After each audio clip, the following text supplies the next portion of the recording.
បាទសួស្តីបងប្អូនទាំងអស់គ្នាថ្ងៃនេះនាំមកមើលនៅជ្រោយច្បារបន្តិចបងប្អូនទេសភាពប្រយុទ្ធស្អាតណាស់ពេលយើងជិះពីវងមូលគួយក្នុងមកឡើងមកខាងជ្រោយច្បារហ្នឹងគឺស្អាតទេសភាពស្អាតប្រយុទ្ធបាទហើយភ្លើងគ្រប់ចម្រុះតែម្ដងបាទហើយនៅវងមូលតាព្រំមកយើងចាក់ទៅខាងវងមូលនាងទេពអប្សរាទៅវងមូលនាងមច្ឆាបាទនៅតាមផ្លូវ OCIC ហ្នឹងទេសភាពស្អាតបាទអញ្ចឹងបើយើងមើលទៅនៅខាងជ្រោយច្បារនេះមានការវិវត្តខ្លាំងណាស់បងប្អូនសម្បូរអគារបាទអគារច្រើនមែនតើហ្មងហើយបាទហើយអញ្ចឹងទៅបានជាឱកាសនេះឃើញស្អាតពេកអញ្ចឹងក៏ជាឱកាសថតវីដេអូខ្លះចែកជូនបងប្អូនទស្សនាបាទសូមជួយទស្សនាដល់គ្នាបងប្អូនបាទអរគុណ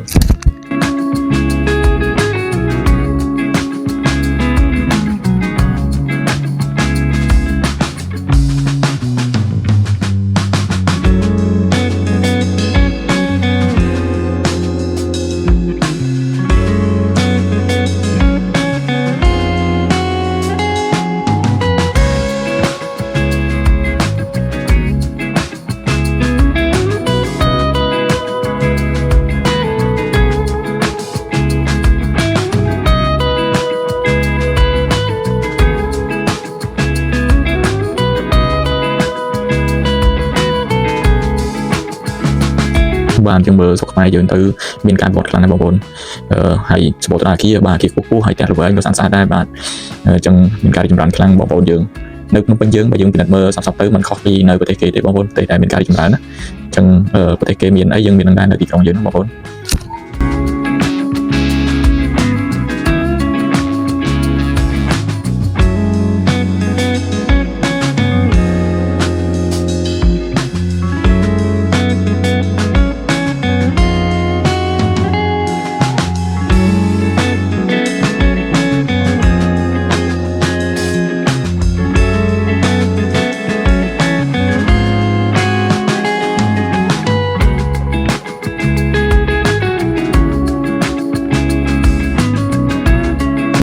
បាទហើយយើងស្ដាយ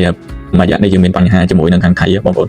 អញ្ចឹងប្រទេសយើងជួបបញ្ហានេះធ្វើឲ្យទាំងគេទាំងខ្ញុំមានការអាណិតអាសូរទៅដល់ប្រទេសខ្លួនបាទហើយនឹងបងប្អូនយើងជនភៀសសឹកនឹង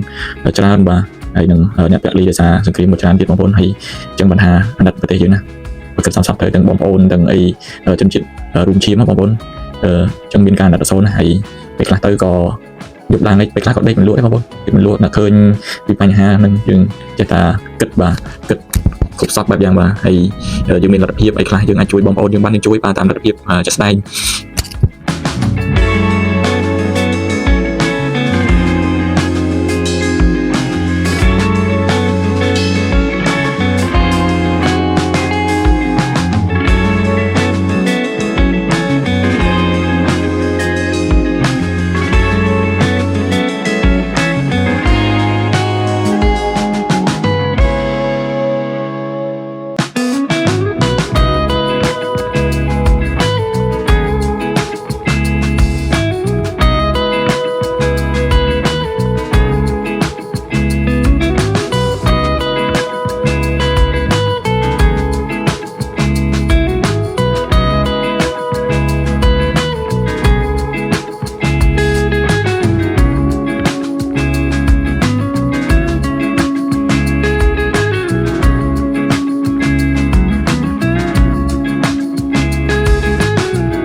បាទហើយតកតងជាមួយស្ថានភាពបែបនេះគឺយើងពិបាកទាំងអស់គ្នាហើយយើងត្រូវទទួលស្គាល់ហើយ